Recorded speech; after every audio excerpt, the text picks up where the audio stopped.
27 janvier 1945, les chars de l'armée rouge mettent en déroute les troupes du Troisième Reich. C'est presque par hasard qu'un petit détachement soviétique tombe sur ces barbelés dans une petite ville sans importance, située à une soixantaine de kilomètres au sud-ouest de Cracovie, Auschwitz. Ce qu'ils découvrent dépasse l'entendement. Quelques 7000 survivants décharnés d'un univers concentrationnaire au service d'une gigantesque machine à exterminer. Les fours crématoires ne chômaient ni jour ni nuit. À Dachau, on faisait de la mort à la chaîne. Au fur et à mesure de leur progression, les Alliés libèrent une vingtaine de camps.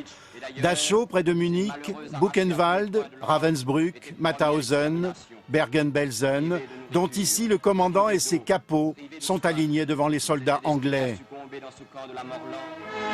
C'est bien la fin d'une horreur sans nom pour les détenus du camp de Belsen, où 60 000 hommes, femmes et enfants ont vu arriver les troupes anglaises. Combien sont morts ici, dont les dépouilles tragiques s'étalent au soleil? Des images terribles, êtres humains squelettiques et monceaux de cadavres que le général Eisenhower incite à montrer au public. Le monde entier a compris.